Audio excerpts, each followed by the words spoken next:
क्या हुआ जब एक आईपीएस ऑफिसर महिला ने गरीब बुजुर्ग को अजान देने से रोका, तो उसके साथ कुछ ऐसा हुआ जिसने वहां रहने वाले सभी गांव वालों को हैरान कर दिया।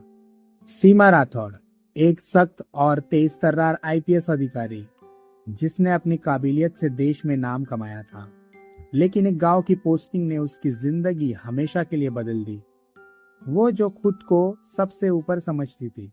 आईपीएस सीमा राठौड़ जयपुर की रहने वाली एक ब्राह्मण परिवार की लड़की थी। उसने अपनी मेहनत से यूपीएससी क्रैक किया था। सीमा को बचपन से सिखाया गया था, ताकत से हर चीज को कंट्रोल किया जा सकता है। सीमा का यकीन सिस्टम, लॉजिक और अथॉरिटी पर चलता था। मजहब, इबादत, नमाज, अजान, ये सब उसे पुरानी बातें लगती थी। ये सब भावनात्मक कमजोर लोगों का सहारा है, वो अक्सर कहती थी। उसकी पहली पोस्टिंग हुई थी उत्तर प्रदेश के एक छोटे गांव रहमानपुर में। ये गांव शांत तो था, लेकिन वहां की सबसे ऊंची आवाज मस्जिद की अजान थी। एक सुकून भरी आवाज जिसे उसने शोर समझा। सीमा को अजान से परेशानी होने लगी। हर सुबह जब 5 बजे मस्जिद से अल्लाह अकबर की आवाज आती, सीमा की नींद टूटती। ये कौन सा कानून है जो रात में लाउडस्पीकर बजाने देता है? उसने थाने में गुस्से से कहा और आदेश दिया, स्पीकर उतारो, डेसिबल मापो और जरूरत पड़ी तो धारा 144 लगाओ। गांव वाले हैरान थे, पहली बार ऐसा हुआ था। मस्जिद के इमाम मोहम्मद सलीम साहब, 75 वर्षीय बुजुर्ग, जिन्हें गांव वाले बाबा कहते थे, उन्होंने बहुत प्यार से कहा, बेटी, ये अजान आवाज नहीं, रूह की पुकार है। लेकिन सीमा ने कहा, रूह, रूल्स के ऊपर कोई रूह नहीं होती। जब तकब्बुर, घमंड जवाब देने लगे, सीमा ने मस्जिद का स्पीकर हटवा दिया। नमाज में भीड़ ना हो, इसलिए पुलिस की गश्त बढ़ा दी। हिजाब पहनने वाली लड़कियों को ताना मारा। मौलवी से कहा, आपके पास कौन सी डिग्री है जो आप कुरान सिखाते हो? धीरे धीरे गांव वालों में डर का माहौल बनने लगा। सीमा को लग रहा था कि वो जीत रही है, लेकिन वो ये नहीं जानती थी कि उसकी लड़ाई किसी इंसान से नहीं, बल्कि उस आवाज से है जो दिलों को जगाती है। जब रातें अजान से गूंजने लगी, एक रात जब सब सो रहे थे, सीमा की आंख खुली।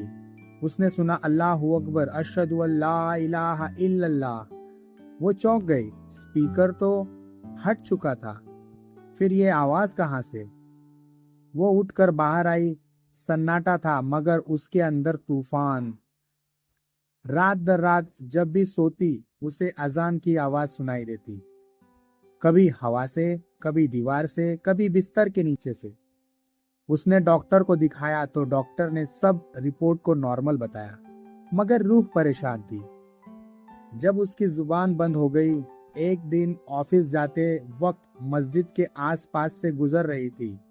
जैसे ही मस्जिद दिखी, उसकी जुबान अचानक बंद हो गई। कुछ भी बोल नहीं पा रही थी।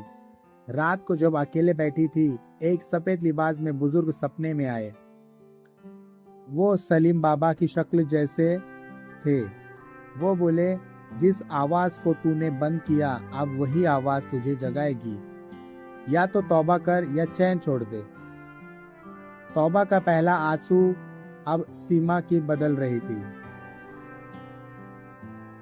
उसने कुरान मंगवाया, फातिमा नाम की एक लड़की से हिंदी में तर्जुमा पढ़वाया। बेशक अल्लाह तौबा कबूल करता है। उसका दिल कांप गया। वो पहली बार आंसू बहा रही थी। उसने गुनाहों के लिए माफी मांगी।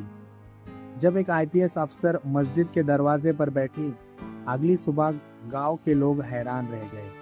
सीमा राठौड़ मस्जिद के बाहर बैठी है। हाथ जोड़कर कहा, मैंने आपको रोका था, आज आपसे रोशनी मांग रही हूँ। सलीम बाबा बाहर आए, बोले, बेटी, अल्लाह का दरवाजा कभी बंद नहीं होता। तू आई है तो इसका मतलब अल्लाह ने तुझे चुना है। एक तौबा, एक हिदायत। सीमा ने तौबा की, इस्लाम कबूल किया। अब वो न सिर्फ आईपीएस थी बल्कि एक सच्ची मोमिना भी थी।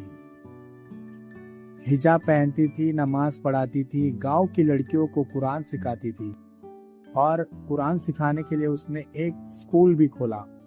लोग कहते थे ये वो सीमा है जो अजान से नफरत करती थी।